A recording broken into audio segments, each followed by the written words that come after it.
बहुत सारे लोग किन लोगों के साथ जुड़ना ज्यादा पसंद करते हैं?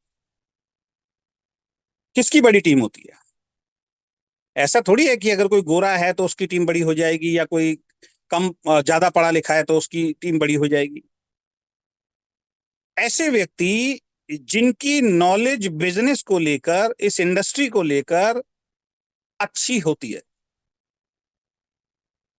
हर व्यक्ति ऐसे व्यक्ति के साथ जुड़ना चाहता है। मैंने बहुत सारे लोगों को देखा है जो कहते हैं जी इस व्यक्ति के साथ मैं इसलिए जुड़ा हूं क्योंकि इस व्यक्ति को ना, जब ये बात करता है ना तो मजा आ जाता है, सर इसको नॉलेज बहुत है। तो अपने आप को दूसरा जो आपको हैबिट चेक करनी है, अपने अंदर एक गुण चेक करना है कि आपकी इस इंडस्ट्री को लेके नॉलेज क्या है। आपकी अपने मार्केटिंग प्लान को नॉलेज कितनी है? आपकी अपने प्रोडक्ट्स को लेके नॉलेज कितनी है? आपकी अपने मार्केटिंग प्लान की कैलकुलेशन को लेके नॉलेज कितनी है?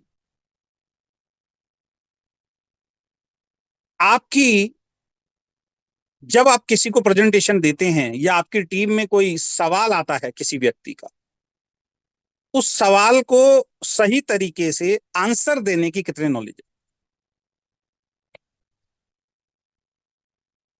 आप देखिए, अगेन मैं एक बात बोलूंगा, हर पॉइंट पे मैं बात बोलूंगा, आप अपनी टीम के अंदर, अपनी कंपनी के अंदर झांक के देखिए।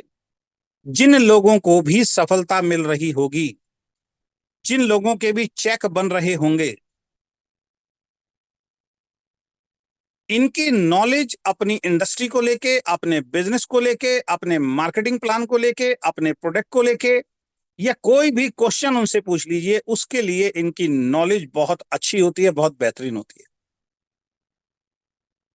ये सीखने में बिलीव करते हैं, ये नॉलेज लेते हैं।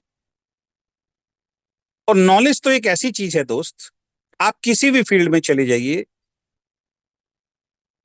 जिस व्यक्ति को उस फील्ड की नॉलेज होती है उसके सफलता के चांस ज्यादा होते हैं।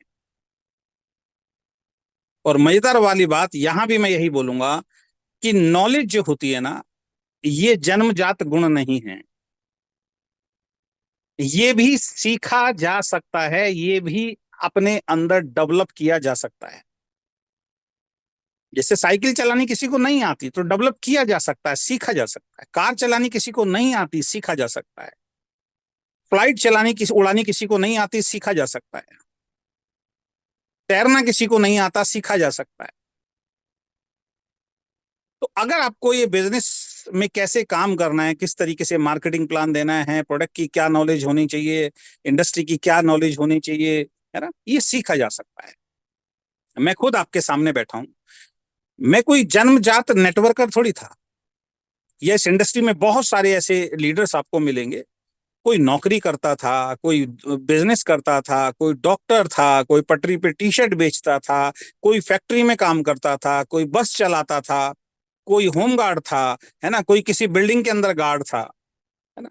इस तरीके के लोग, कोई हाउस वाइफ थी, बहुत सारी लेडीज, बहुत सारे स्टूडेंट थे, पढ़ाई कर रहे थे, जिनको नेटवर्क बिजनेस की कोई नॉलेज नहीं थी दोस्त। लेकिन एक ऑर्गेनाइजेशन में शामिल होने के बाद, इस इंडस्ट्री में आने के बाद उन्होंने नॉलेज ली। उन्होंने अपनी कंपनी के हर एजुकेशन सिस्टम को देखना, सुनना, उसको अटेंड करना शुरू किया। अच्छी अच्छी किताबें पढ़नी शुरू की, अच्छी अच्छी वीडियोस देखनी शुरू की, अच्छे अच्छे जो लीडर्स थे उनकी बातों को सुन के नोट्स बनाया, अपने जीवन में उतारना शुरू किया। उनकी नॉलेज अपडेट हो गई, और जिसकी भी नॉलेज अपडेट हुई वो इस बिजनेस में ग्रो करता है। बगैर नॉलेज के आप किसी भी क्षेत्र में चले जाइए, आप सफल नहीं हो सकते। तो अपने आप को चेक कीजिए कि आपकी नॉलेज इस बिजनेस को लेके कितनी है, प्लान को लेके कितनी है। आपको आंसर मिलेगा कि आपका बिजनेस क्यों नहीं चल रहा, आपको आंसर मिलेगा कि आपके साथ लोग क्यों नहीं जुड़ रहे। कहीं और झांकने की जरूरत नहीं है, किसी और से पूछने की जरूरत नहीं है, ये किस्मत का खेल नहीं है। आपको खुद स्वयं आप ही आंसर देंगे। एक व्यक्ति को 3 4 5 6 महीने, 8 महीने हो गए हैं, अपनी कंपनी का मार्केटिंग प्लान दिखाना नहीं सीखा उसने, तो उसको नॉलेज नहीं है। उसके तो फेलियर होने के चांस 100% है। ये वही है कि आप एग्जाम देने गए हैं और आपको जो क्वेश्चन वहां पे आते हैं, आपने पढ़ाई की नहीं है, वो क्वेश्चन के आंसर आपको आते नहीं है, तो 100% फेल हो गया। आप फर्स्ट नहीं आ सकते। आपको तैरना नहीं आता, आप नदी में कूद जाइए, 100% डूबना है।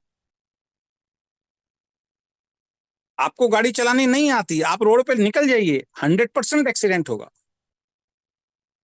तो ऐसे लोग जिनकी नॉलेज इस बिजनेस को लेकर अच्छी होती है, उनके साथ बहुत लोग जुड़ना पसंद करते हैं, उनके साथ ही ज्यादा लोग जुड़ना पसंद करते हैं। क्यों जुड़ना चाहेगा कोई कोई भी लीडर, क्यों जुड़ना चाहेगा ऐसे व्यक्ति के साथ जिसको नॉलेज नहीं है? क्या आप ऐसे डॉक्टर के साथ, डॉक्टर के पास जाके दवाई लेना चाहोगे, ऑपरेशन कराना चाहोगे, जिसको नॉलेज नहीं है? नॉलेज का फर्क होता है ना। एक मोची, आपका जूता फट जाता है, उस मोची के पास आप लेके जाते हैं, वो मोची आपका जूता सिलता है, उस पर टांके लगाता है। लेकिन अगर किसी का सर फट जाए तो क्या आप मोची के पास जाएंगे? भाई टांका तो मोची भी लगाता ना, सिल तो मोची, सिलता तो मोची भी है, सिलता तो दर्जी भी है। आप दर्जी के पास चले जाइए कि सुई धागे से मेरे टांका लगा दीजिए, मेरे हाथ में चोट लग गई है, मेरे सर में चोट लग गई है। आप मोची के पास चले जाइए, नहीं ना, क्योंकि उसको अपनी फील्ड की नॉलेज है, वो अपनी फील्ड का एक्सपर्ट है। आपको डॉक्टर के पास ही जाना पड़ेगा। लेकिन अगर जूता फट जाएगा, आप डॉक्टर के पास नहीं जा सकते। डॉक्टर थोड़ी, डॉक्टर टांका लगाता है, शरीर के अंदर लगाता है, लेकिन डॉक्टर जूते में टांका नहीं लगा सकता। उसके लिए आपको मोची के पास ही आना पड़ेगा। तो हर फील्ड की नॉलेज जो इंसान लेता है वो एक्सपर्ट होता है। एक डॉक्टर पूरा हार्ट बाहर निकाल के, दिल बाहर निकाल के, बाईपास सर्जरी करके वापस दिल को अंदर रख के और उसको सिल देता है, लेकिन वही डॉक्टर अपना जूता, अपने कपड़े नहीं सिल सकता। तो आपको बाहर की दुनिया की बहुत नॉलेज है, आप अपनी जॉब में एक्सपर्ट हो सकते हैं, आप अपनी दुकान में एक्सपर्ट हो सकते हैं, आप पढ़ाई में एक्सपर्ट होते हैं, लेकिन डायरेक्ट सेलिंग की नॉलेज अलग है। डायरेक्ट सेलिंग की एजुकेशन अलग है। यहाँ पे तो जीरो से, जीरो होना पड़ेगा और सीखना पड़ेगा, और लोग सीखने के लिए तैयार नहीं। तो अगर आपका बिजनेस नहीं चल रहा तो दो रीजन है, आपको नॉलेज नहीं है, या आपको नॉलेज है, वही नॉलेज आप अपने टीम में डेवलप नहीं कर पा रहे हैं। जो लोग आपके साथ जुड़ रहे हैं उतनी नॉलेज वो लोग नहीं ले पा रहे हैं, और वहां पे आप और हम फेल हो रहे हैं। क्योंकि मैंने बोला टीम वर्क, ये बिजनेस टीम वर्क काम है, अकेले का तो है नहीं ना। अब कोई इंसान आप में से कह सकता है सर मुझे तो बहुत नॉलेज है, फिर मैं सफल क्यों नहीं हो रहा हूं? तो आपकी टीम में जो लोग जुड़ रहे हैं, क्या उतनी नॉलेज लेने के लिए वो तैयार हो रहे हैं? क्या वो मीटिंग ट्रेनिंग में लगातार आ रहे हैं? जैसे अभी विकास जी ने बोला कि भाई जूम मीटिंग में आज त्योहार की वजह से भी देखो लोग कम आए, कुछ लोग मैच की वजह से लोग कम आए होंगे। मैच मैं भी देखूंगा, लेकिन मैं कब देखूंगा? मीटिंग खत्म होने के बाद रिकॉर्डेड देख लूंगा, क्या फर्क पड़ रहा है? रिकॉर्डेड को इस तरीके से देखूंगा जैसे अभी चल रहा है, उससे क्या फर्क हो जाएगा? आप मैच लाइव में देख रहा हूं या रिकॉर्डेड देख रहा हूं, उससे मेरे जीवन पे क्या फर्क पड़ने वाला है? पहले मैं भी बड़ा परेशान रहता था मैचेस को लेके, छोड़ता ही नहीं था, दुकान बंद कर देता था, छुट्टी कर लेता था। लेकिन बाद में ये सारी चीजें समझ में आई। एक मैंने किसी देश के प्रधानमंत्री का, शायद यूएस के राष्ट्रपति थे, उनका मैंने एक इंटरव्यू देखा था, या उनके बारे में कहीं पढ़ा था कि वो फुटबॉल के बहुत मतलब उनको बहुत फुटबॉल बड़ा पसंद था, और एक मैच आ रहा था कोई, तो उन्होंने अपनी पूरी यूनिट को बता दिया कि मुझे स्कोर मत बताना। उनकी कोई अर्जेंट मीटिंग थी, वो पूरी अर्जेंट मीटिंग करने के बाद वो अपने रूम में गए, और वहां उनका बहुत बड़ा टीवी लगा हुआ था, और वहां पर उन्होंने रिकॉर्डेड देखा, इस तरीके से देखा जैसे अभी लाइव चल रहा हो। तो दोनों काम हो गए ना दोस्त। तो बहुत सारे लोग नॉलेज लेने के लिए तैयार नहीं होते हैं। तो ऐसे लोग जिनकी नॉलेज बिजनेस को लेकर अच्छी होती है, इनके साथ बहुत ज्यादा लोग जुड़ते हैं, और ऐसे लोग जिनकी नॉलेज बिजनेस को लेकर अच्छी नहीं होती है, उनके साथ कोई भी जुड़ना पसंद नहीं करता है। यही रीजन है, जिसका बिजनेस नहीं चल रहा तो अपने अंदर ये स्किल को आप डेवलप कीजिए, इस बिजनेस की नॉलेज लीजिए। जैसे आज भी मैं आपको एक नॉलेज दे रहा हूं,